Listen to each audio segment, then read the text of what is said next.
From the Surveyor Newsroom in sunny Miami, welcome to the Miami Real Estate Podcast, your home for expert insight on all things Miami real estate. I'm your host, Omar DeWint. Let's get started.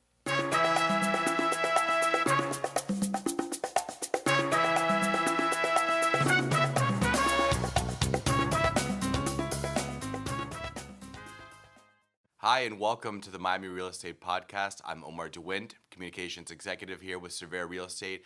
And today we're bringing you part two of a very exciting installment of How to Be a Top Producer. This one's dedicated to branding and marketing, one of the most important aspects of being a real estate professional. I'm joined again by Irina Kim Sang. Irina, thank you for coming back. Thank you so much. Exciting. So Irina, for those of you, I hope that you heard our episode last week. We covered a lot. Irina, just as a reminder, is an educator and author of REALTOR Branding, Marketing Yourself for Success.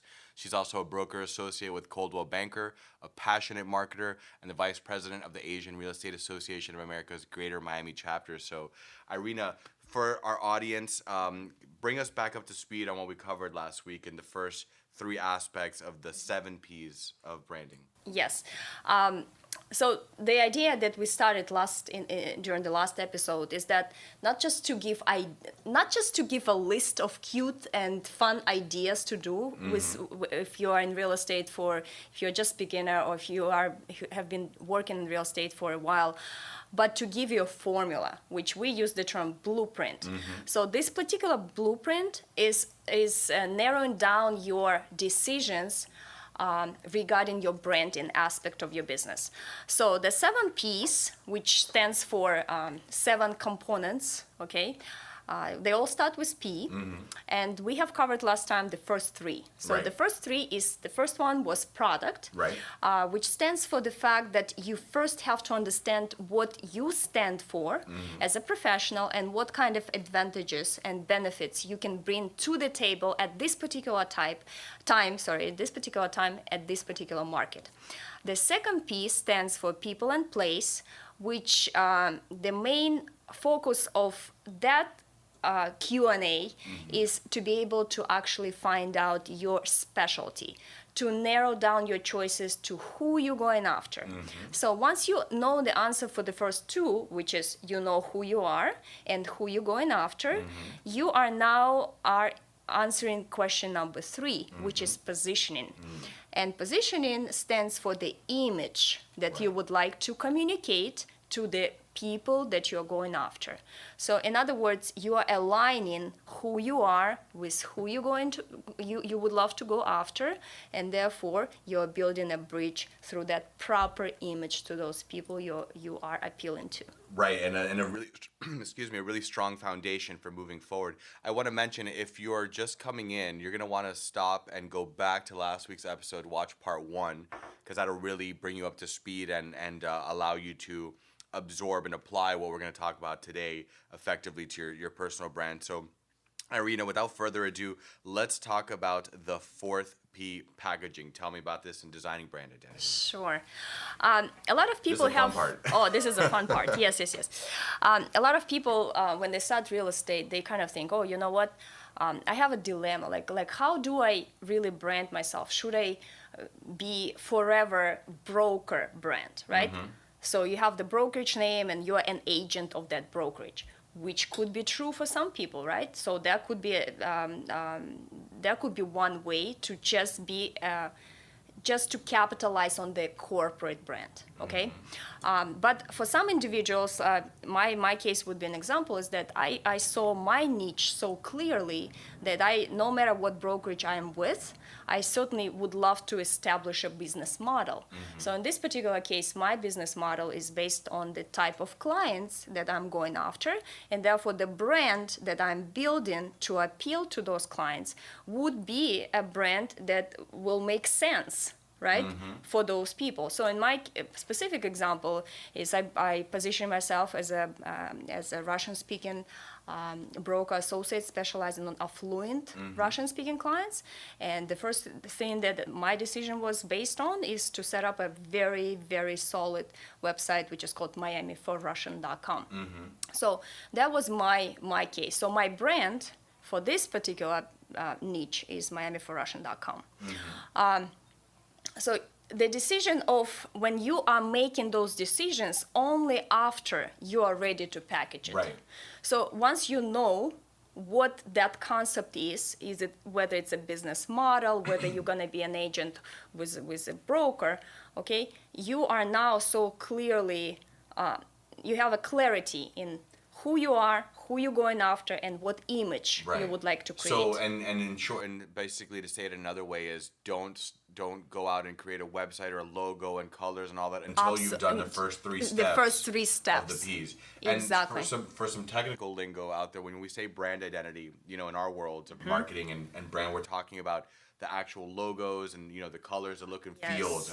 And sometimes people confuse a logo with a brand, but in reality, it's just the identity. It's a forward-facing package, if you will. Absolutely. So this is absolutely like the technical definition of what brand identity stands for. So in other words, everything that makes you tangible, all right, whether it is online or offline, creates your brand identity.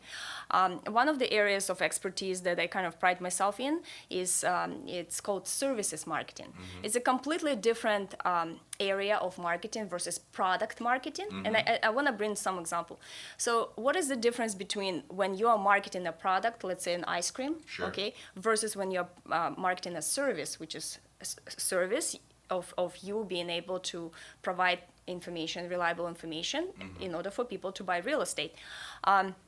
So when you are marketing a physical product, people can try and test and touch and feel. And that's how the image is being formed is on those tangible aspects that the product can provide. Right. In case of services, okay, unless they engage with your voicemail, your website, your conversation with them, the way how you respond to their emails, your lingo, your posture, all those aspects of the brand become the aspects of you, and that what makes intangible service a tangible product now. Absolutely. So this is what is so interesting in services marketing, is that it's actually harder to market intangible service than a product. Right. Again, because the intangibility aspect of service creates completely different room of what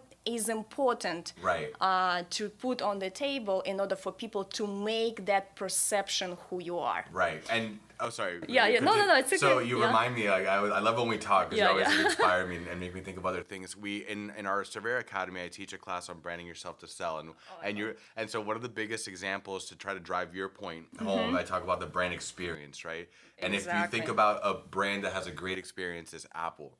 Right, when you walk into their store, it's nice and clean and neat, and you know, they're all modern. And you buy the product; it's in that sleek box. You take it home. You open it; it's kind of got like the origami paper. Yeah. You turn the phone on, let's say, and it says hello in 20 different languages. Yeah. So every single part of that experience, let's say, and now we're talking about a product. We're not talking about a service. Yeah, but a a service product. experience. It's part of like what you feel like when you work with Apple, and I think as a realtor in a service, right? The importance is what you're saying, and when I hear your voicemail.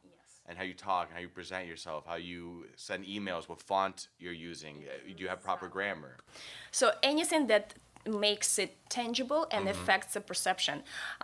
One more thing that I would love to kind of address in this, when we're talking about brand identity and packaging, is that, again, because of this specific aspect of the service, there is such a concept, it's called service blueprint. Okay. And the service blueprint, and it's actually originated from Disney. Okay, so Disney, like the magic of the Disney, again, it's a service industry, right? Is the analogy is that they look at their service as theater, as a drama, as theater. So you have people on stage, you have people backstage, and you have people who are support staff, who you do not see. So you actually, there is even technique. I mean, it's one of my favorite parts of marketing.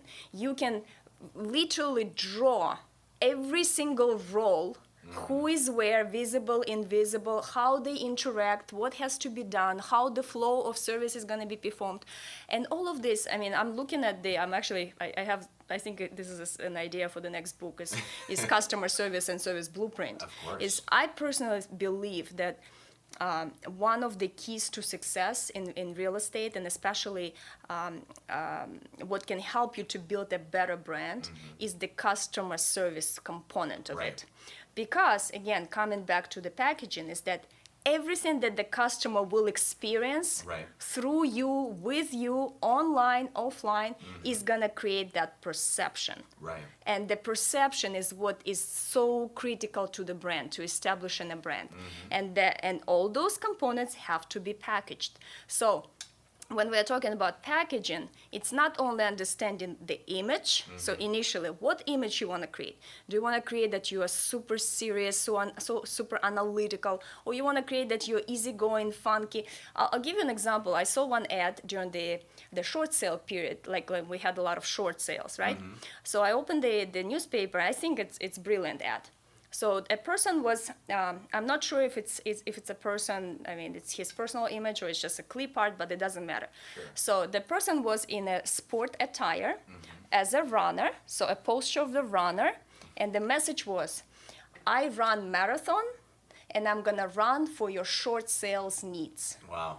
I think it's very strong message because, Absolutely. I mean, short sale is a mess, right? Yeah. Short sale is a mess. You need a person who's active, proactive, who's gonna run for your needs, right? And I think it was such a clever, simple message and image. So just looking at that ad, what image do you form? That this guy is active, he's gonna be proactive, he's athletic, he's disciplined.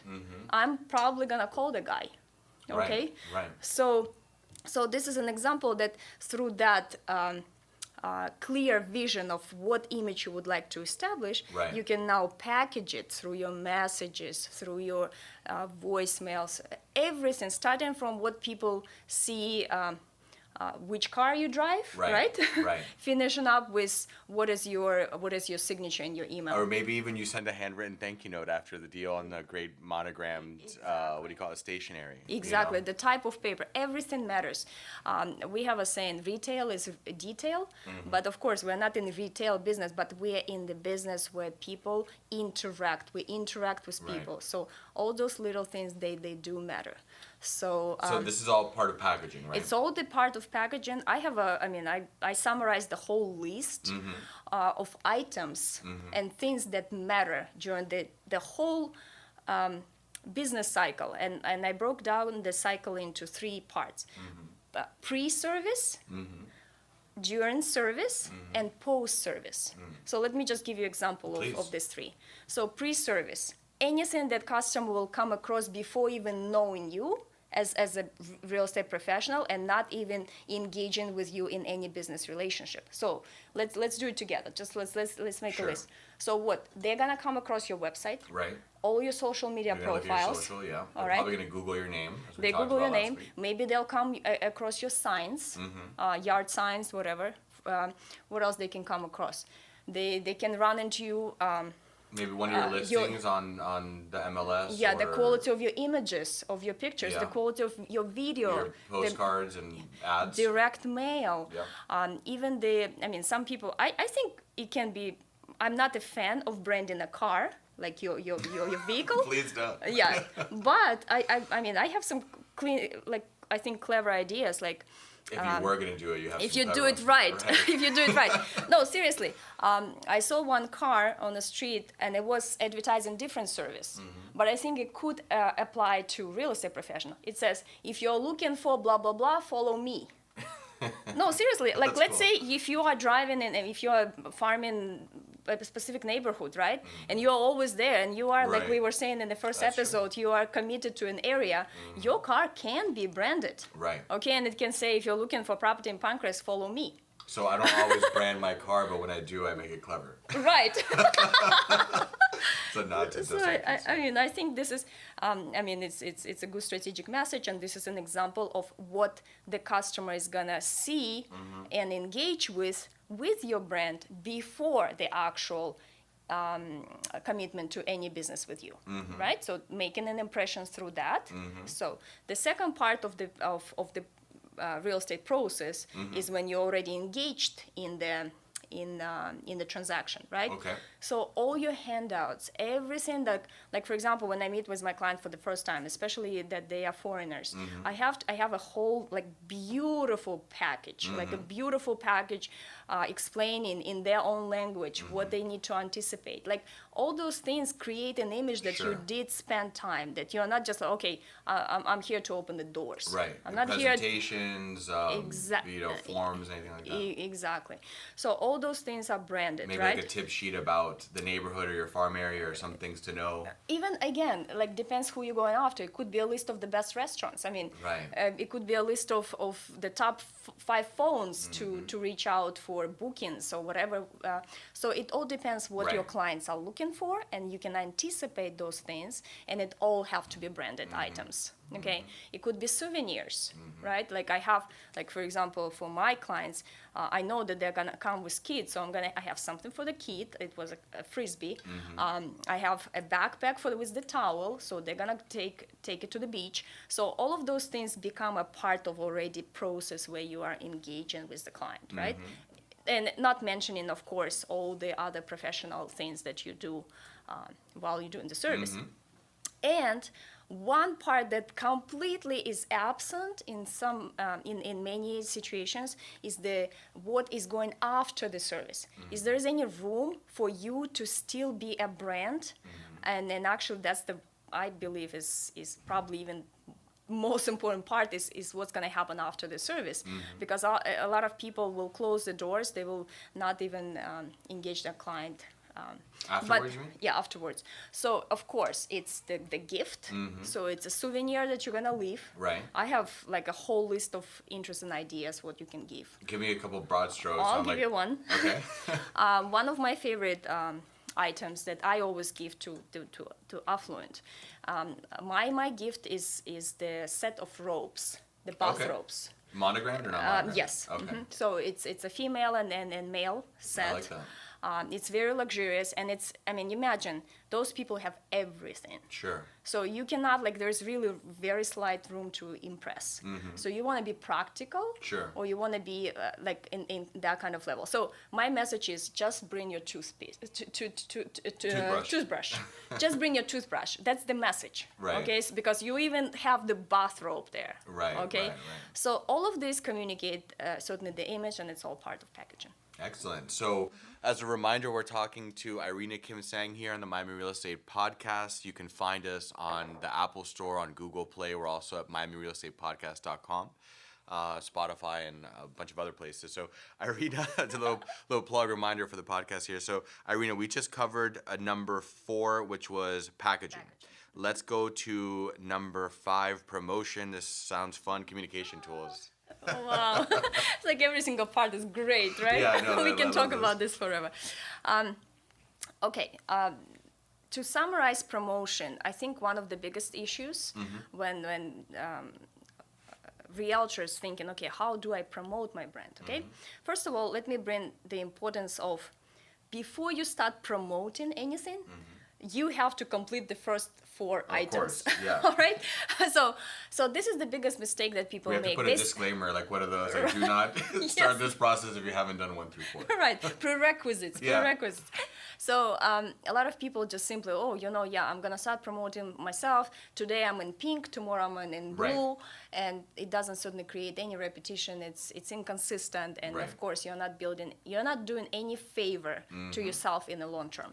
So the only moment when you are ready to promote yourself is after the packaging stage, where you can, and the feeling that you have to get at that stage is like, I'm so convinced what I stand for, Right. and what I represent, that I want to put it in my Everywhere. forehead Right. and everywhere else, because I'm so proud to Yeah. represent the brand. And especially if we're talking about personal branding, one of the key components in personal brand is genuine representation of yourself. Being authentic. Being authentic.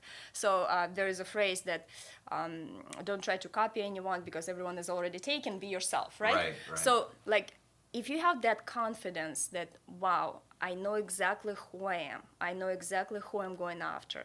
I know what image I want to communicate Right. to the public. and now it's all beautifully packaged, I'm ready to promote myself. So this is the logic behind this sequence of P's. So what promotion stands for, and this is the second complication that realtors face. They all think that if somebody said that, oh, you have to be on Facebook, we're gonna all run to Facebook. Or if Twitter is the most popular media, let's do Twitter. This is, I would say, not a strategic way of thought. So the way how it should be done is, because the assumption is that you know exactly who you're going after, so you have to ask yourself, what is the best channel or media that I'm gonna catch that fish? Right. So you're not gonna, you have to have right gear for the right fish to be caught, right? And you have to set your nets in the right fishing spots. I think real estate for me, the best association is fishing.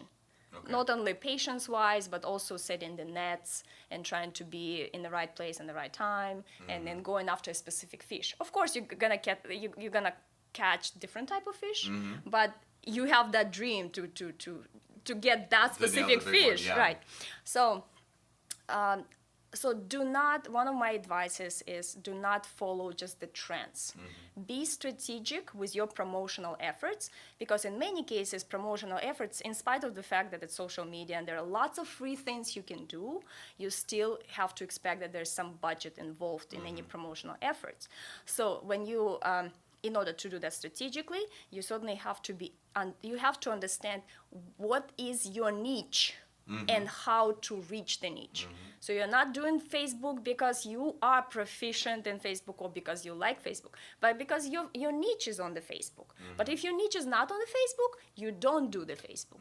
So that's the main idea. Well, and I think it brings me back to the concept of you have to know where your client wants to consume or is ready to consume that information from you. And to use your example, you're talking about affluent Russian clientele, that probably they're not just necessarily using Facebook or Instagram, for example. Maybe it's a completely different, they're reading a certain investment paper. Maybe you want to advertise there, like a financial paper, or they're on LinkedIn, who knows? Or I can give you a simple thing. It's like, I know that most of that caliber of people, they are not even on social media. How are you going to reach them? You reach their wives. There you go. Okay, because their wives are on social media. So you have to put yourself into the shoes of your consumer, and you have to make a list of where I would typically consume the information and what kind of information I'm looking for. Example that I give with the airlines is that when it came to the decision of how can I'm not flying on the first class, and I know even like there are strategies like, just spend more money and buy a ticket on the first class and sit next to that affluent, okay? And talk to it. I don't think so. So, but does it mean that there's no way to reach them? So one of the things I did is I advertised my services on the magazine, which is on board. Right. And when flights. Yes, in flights. And again, just kind of stepping back to my corporate background, how much do you think? What is the typical percentage for the business world to spend on marketing from the overall revenue? 10%? Anywhere from 10 to 20. Okay. So, in other words, let's just go like very, very realistic for the beginner, right? To make $100,000 dollars a year, right? The expectation is that you gotta spend 20%. Right. So, which means $20,000 bucks. So, when I asked this question in the class, I said, okay, if you want to make 100,000, you kind of have to anticipate to spend 20,000 to get that far. And everyone is getting sad because it looks unrealistic. And I'm asking then the second question is, okay, let's cut it half. Let's do 10%. Do you think you can spend 10,000 to promote your business? And people are like, oh, it's still, I don't have that money on hand, right? If you calculate how much average realtor spends on marketing, it's going to be more than 10,000 a year. How so? It's anywhere from printing the business cards, anything from business cards, and advertising on these bus stops and all kinds of things, and maybe put in some banners and this and that. the biggest problem is that people do spend that kind of money on marketing, but because they're inconsistent with Right, it, they're not they're not strategic about it. they're not there's no repetitive Consistency and repetition, yeah. and then branding and identity and all of the above. People do spend the money, and so if you divide 10,000 by 12 months, it's going to come under 900. So if you are thinking, okay, this is the commitment, this is my plan of action in terms of promotion, I am budgeting 900 a month, what can I do within that? That becomes a question. So what can I do within that 900 a month? So now we're talking about tactics. So first you strategically know who you're going after and how much you can commit to marketing expense. And then it's a matter of, okay, so let's come to creative solutions, how you can have the return on investment, which is in terms of the marketing, to make that happen. And right? tactically speaking, there's a lot of opportunities online, offline, like Of we mentioned. course. And we were talking offline about peso, all the different from social to publicity, events. What else? One of the things that I wanted to mention before I give some examples of the tactics on the promotion is that it's a very, very simple way to look how you can creatively come up with some options, okay? You just look at the entire spectrum of how to promote your business as two highways. Okay. The first highway is what you're gonna do online. Okay. And the second highway is what you're gonna do offline to promote your brand. Let's start with the offline first. Sure. Okay. I love your metaphors, by the way. Oh, thank you. It's like having two highways, like a picture. No, I-95, right? And 75. So you have to be on both. I mean, you have to drive both roads from time to time, but you have to be very clear on what's going to be the commitments in those two. In those two, for example, what comes to your mind? How do you promote yourself offline? Is any physical engagements, right? Like where you are present and where you contribute, because at the end of the day, it's not who you know, but who knows you. So such simple thing as leadership in certain organizations, right, can bring you a completely different set of relationships. Right. Well, we met through the Asian Real Estate Association of America, so perfect example. Exactly. Attending, like I have a whole list of those activities that you can choose from, right? But I'm just gonna kind of like participate in the different events. Let's say you're going to, at some point I was like, okay, I'm gonna go after Canadian client, okay, Canadian buyer. So I could be just focusing on the fact that I'm gonna meet face to face with all Canadian brokers and travel into Vancouver, Toronto, etc. Okay, so the idea is that this is going to be offline activities. So I always try to look at things again as a professional marketer as campaigns. Okay, I have a goal. Let's say my goal is to establish certain relationships. Okay, how can this be executed? So that would be promotional effort offline. Okay, I'm going to set up a database of New York-based attorneys, for example. My biggest client came through the financial advising group. Interesting. So when I got my $20 million call, I was not in the business for even 6 months. Oh, that's great. Through the website. Wow. And when we closed the transaction, the client, we had lunch, and the client said they interviewed 20 people. Wow. So my conclusion is that I was able to make an impression online, but at the same time, when I met, I already made an impression offline. So coming back to the offline mode is that the main idea is what are commitments, groups that you can really join, where you will be representation of yourself as a professional, as well as you see the potential of getting that additional sphere of influence. That group can, I'll give you a hint, that group may be generated not only on the business terms. It doesn't mean that, oh, now you have to join all the chambers, okay, and be attending the meetings and maybe you'll get some business. No. I'll give you much more interesting ways, unique ways to get to those groups. Let's say I would decide to go after Asian clients, okay. One of the sports that Asian clients play is ping pong. Okay. I play ping pong. By the way, we're gonna do the tournament this year. That'll be fun. Yeah, at Aria. Okay, cool. Can't wait. So So I could join, I mean, in theory, right? I could join a ping pong club and I would know all Asians in town. Right.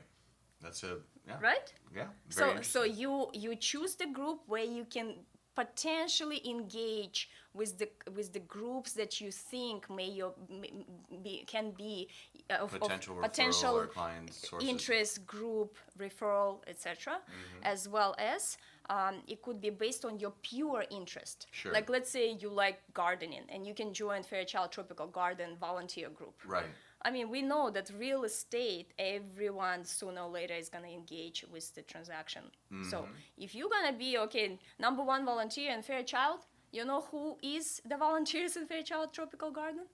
Okay, all the people who live in Pancras. Right, okay? very wealthy, affluent. Very wealthy and affluent. So this would be examples of what can be your commitments offline, okay? Another thing that is very critical, certainly, you cannot be in and out, like showing up once a year. So the you have to choose consistency, right? one and commit to it. Right. All right? And now going to the other highway, which is the online. One of the most important things is definitely when you know what image you are establishing online, you just have to be consistent, okay? Right. You do not change your image even once in 3 years, in 5 years. Branding is all about being predictable. Okay. People do not, I mean, people only have trust to a brand when they expect the same thing and they get it. Right. For example, we traveled to Washington D.C. with Nina. Right. And she likes Starbucks so much. So I said, like, Nina, explain to me why Starbucks. And she said, because any other place I would go, even you describe exactly what coffee you want to have, it's always going to be different, Right. depending on the person who made it. Right. Starbucks is just predictable flavor. Right. Okay, so an example, how this now relates to personal brand is that if you are positioning yourself, you are creating an image of a vibrant, creative person. Even your open houses will be creative. I'll give you one example, and I think that particular characteristic could make that person stand out among all other realtors. Sure. It's a real example. I always write them down if I see nice case study. So this person, she organized 2 open houses. Okay. So one was for Halloween. It was kind of prior in that season. Nothing spectacular with the house, cookie cutter, vacant, nothing special. What she did is she bought the... I'm picturing a ghost popping out of a closet. Yeah, right. Oh, really? She bought the skeletons, To the scare the paper buyer. skeletons, and she put them inside of the closets. No, And that's really people good. and people were coming in and going, like doing the walking tour, right, in the house. And then in the last one, it said, "Stop looking for skeletons, put an offer." Okay, so this was one of your creative open houses. Sure. And another one was during the Christmas season. Her challenge was that it was a gated community. She couldn't put any outdoor signages, Okay. like announcing the for sale sign. What she did, she took a roll of paper and used handwriting as if a child wrote it. And she wrote, "Dear Santa, help us sell this house." No, help my mom and dad sell this house. Right. And she unrolled that piece of paper from one of the windows. Oh, wow. And then, I mean, the typical normal process. So that person became kind of known as a person who has creative open houses. Okay? So that kind of became like a glue why people, and imagine how much neighbors would appreciate those kind of Right. things, and how much was the word of mouth after that. Right. It's it gets the buzz going and Yes. So this is an example of her way to promote her image. Okay. I had another person who, my first question that I ask typically when I meet someone is like, what's your initial background? Like, before you start branding, I want to know where you're coming from. So she said, my background is, I'm a photographer. And I said, wow, great. I mean, you have a complementary skill for this business. And she's like, okay, I don't know how to start farming, where to start. And I said, what's your intent? She said, I was just going to do the postcards, say hello to my neighbor, like something.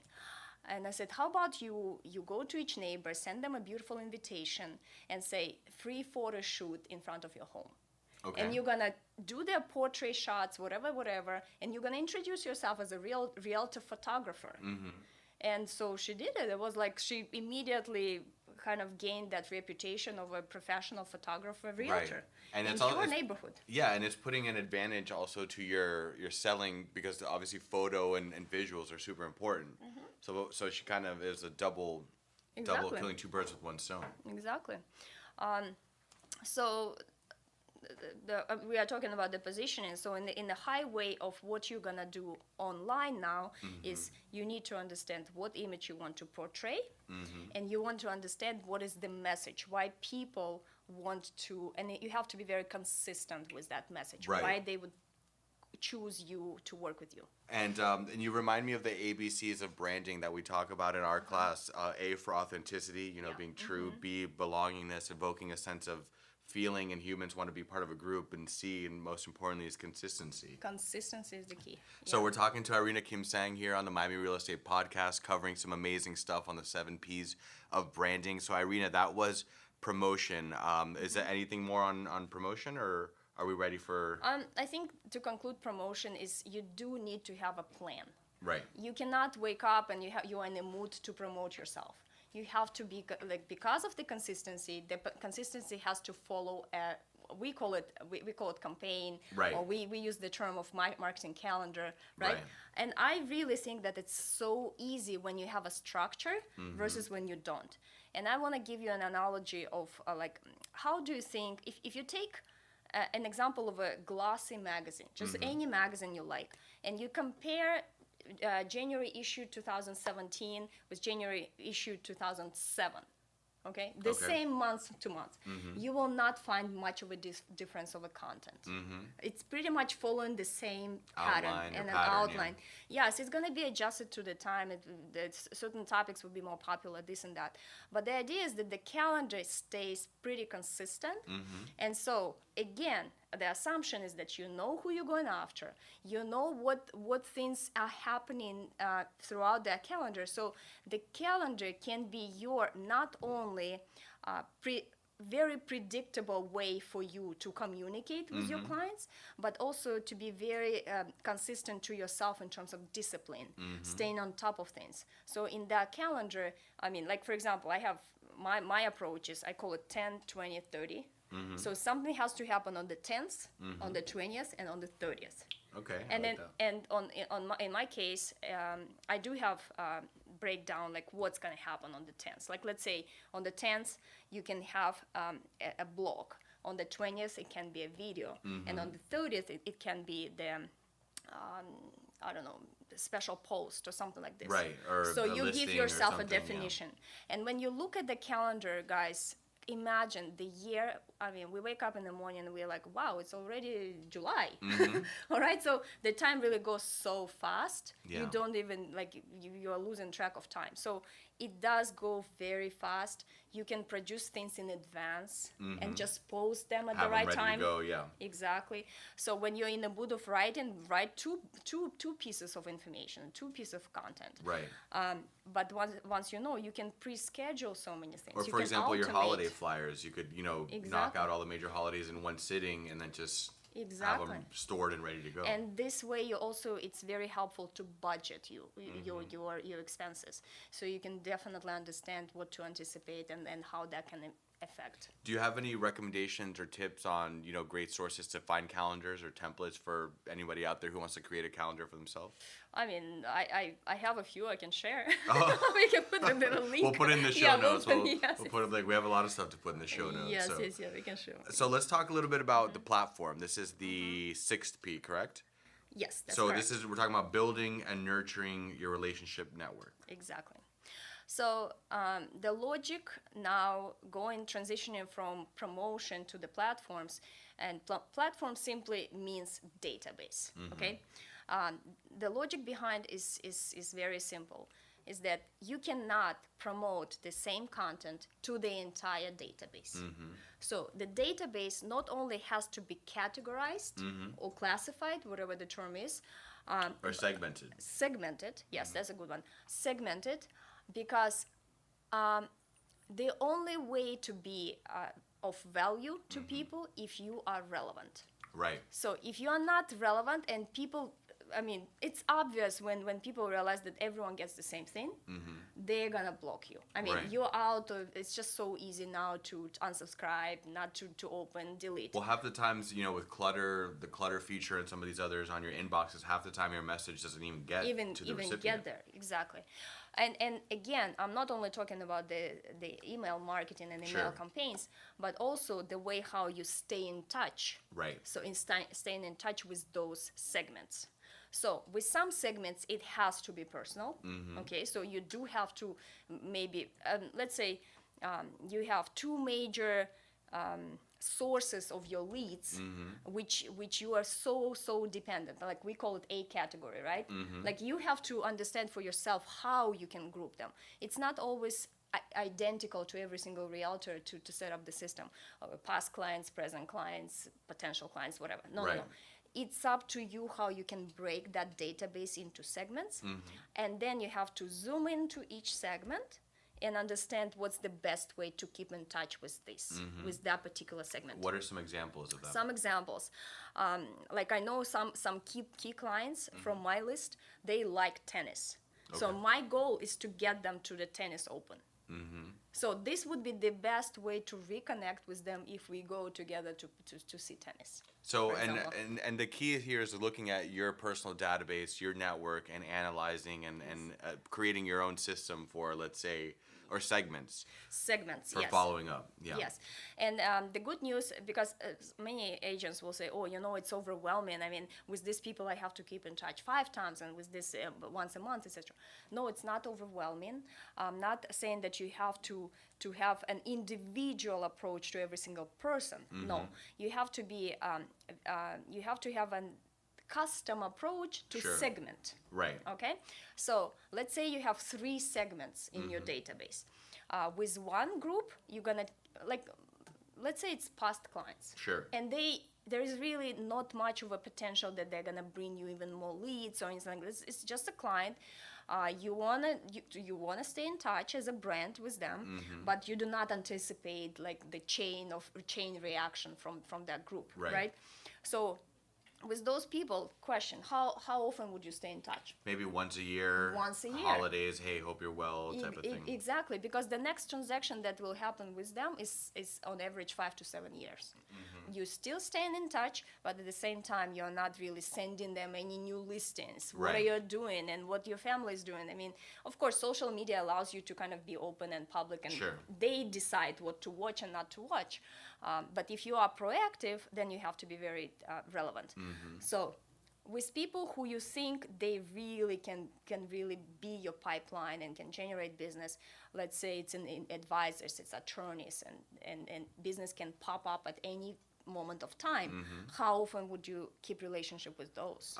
Maybe very frequently, like once a week, a couple times a month. Yeah, again, it all depends with that particular group. It could be as frequent as bi-weekly, Right. or by monthly. And you having the basis. right type of content to follow up with them too, something that's interesting to Exactly. them or their potential client. Exactly. One of the things that I always want to emphasize is that, like, always do things to others like you would like to be treated, right?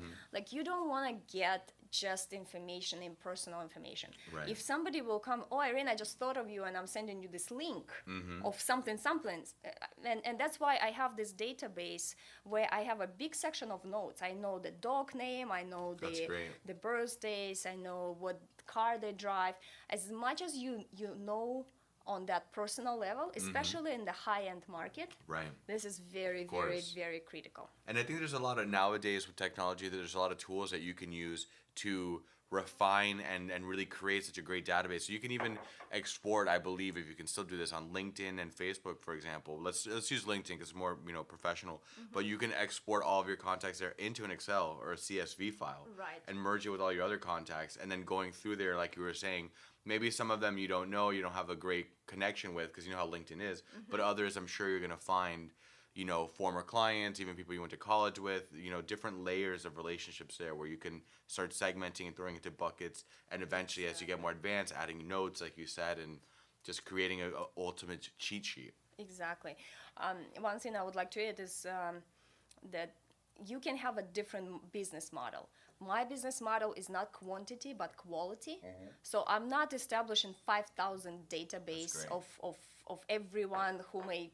I feel annoyed if I have a big database. To be honest, I'm like, how can I grasp that? Like, I'm not gonna give that individual attention. Right.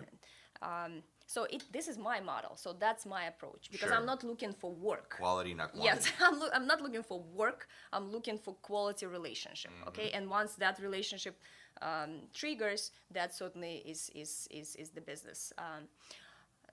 So different people will have different business models. For some, it's going to be maybe quantity. Okay, generating a lot of leads and trying to really filter them out. That's fine too. Right. But it's just a matter of, okay, what's your business model and how you're going to set your promotional efforts on top of your database. Again, because promotion cannot fit all. The same message should not go to all. So, Irina, this has been some amazing stuff here. That was platform. Now let's talk about projection, the seventh and final and hopefully the luckiest P. Tell me about projection and pursuing the future with perseverance. Okay.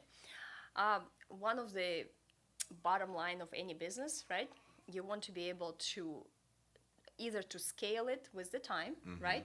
Or you want to have some form of predictable business model, right?